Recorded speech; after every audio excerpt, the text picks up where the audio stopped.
Oh, hello there. I'm Bilchan. I'm Nimikung. I'm Banchan. In this class, I'll read to all of you.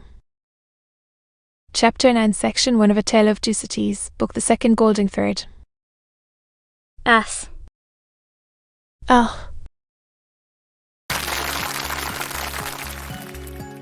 A Tale of Two Cities, Book the Second, Golden Thread. Charles Dickens. Chapter 9, Section 1. It was a heavy, massive building. That chateau of Monsieur the Marquis, with a large stone courtyard before it, and two stone sweeps of staircase meeting in a stone terrace before the principal door. A stony business altogether, with heavy stone balustrades, and stone lawns, and stone flowers, and stone faces of men, and stone heads of lions, in all directions, as if the Gorgon's head had surveyed it. When it was finished, 2 centuries ago, up the broad flight of shallow steps, Monsieur the Marquis, Flambeau proceeded, went from his carriage, the great pile of stable moving away among the trees. All else was so quiet that the flambeau carried up the steps, and the other flambeau held at the great door, burnt as if they were in a close room of state, instead of being in the open night air. Other sound than the owl's voice there was none, save the falling of a fountain into its stone basin. Poor. It was one of those dark nights that hold their breath by the hour together, and then heave a long low sigh, and hold their breath again. The great door clenched behind him, and Monsieur the Marquis cursed a hole grim with certain old boar spears, swords, and knives of the chase, Primo with certain heavy riding rods and riding whips, of which many a peasant, gone to his benefactor death, had felt the weight when his lord was angry, avoiding the larger rooms, which were dark and made fast for the night.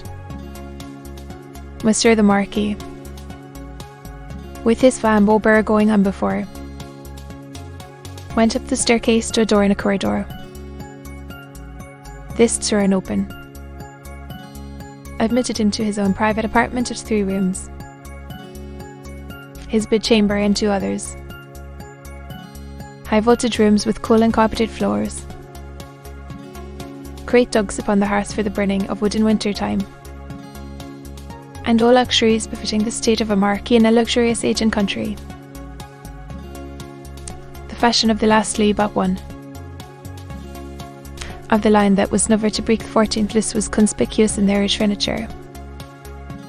But of France, a supper table was laid for 2, in the third of the rooms, a round room, in one of the chaises 4 extinguisher top towers, a small lofty room, with its window wide open, and the wooden jalousie blinds closed, so that the dark night only showed in slight horizontal lines of black, alternating with their broad lines of stone colour. "My nephew," said the Marquis, glancing at the supper preparation. Nor was he, but he had been expected with Monseigneur. Ah, it is not probable he will arrive tonight. Nevertheless, leave the table as it is. In a quarter of an hour Monseigneur was ready, and sat down alone to his sumptuous and choice supper. His chair was opposite to the window, and he had taken his soup, and was raising his glass of Bordeaux to his lips. When he put it down, "What is that?" he calmly asked, looking with attention at the horizontal lines of black and stone colour. "Monsignor." Outside the blinds. "It was done." "Monsignor." "It is nothing." The servant who spoke had thrown the blinds wide, had looked out into the vacant darkness, and stood with that blank behind him, looking round for instructions. "Good," said the imperturbable master. "That was done too." And the Marquis went on with his supper. He was halfway through it, when he again stopped with his glass in his hand, hearing the sound of wheels. It came on briskly, and came up to the front of the chateau. It was the nephew of Monsignor. He had been some few leagues behind Monsignor. Early in the afternoon, he had diminished the distance rapidly, but not so rapidly as to come up with Monsignor on the road. He had heard of Monsignor at the posting houses as being before him. He was to be told, said Monsignor, that supper awaited him then and there, and that he was prayed to come to it. In a little while he came. He had been known in England as Charles Charney. Monsignor received him in a courtly manner, but they did not shake hands. "You left Paris yesterday, sir," he said to Monsignor, as he took his seat at table. "Yesterday." "You have been a long time coming," said the Marquis, with a smile. "On the contrary." "Pardon me.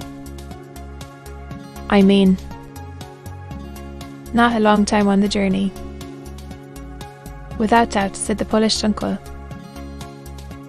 so long as the servant was present. No other words passed between them. When coffee had been served and they were alone together, the nephew, "I must," opened a conversation. "I have come back. So, as you anticipate, pursuing the object that took me away. It carried me into great and unexpected peril, but it is a sacred object." "Not to death," said the uncle. "It is not necessary to say." "I doubt." "Sir," returned the nephew, "I know. If it had carried me to that most brink of death." The deepened marks in the nose, and the lengthening of the fine straight lines in the cruel face, spoke ominous as to that. The uncle made a graceful gesture of protest, which was so clearly a slight form of good breeding that it was not reassuring. "Indeed, sir," pursued the nephew, "for anything I know. To be continued."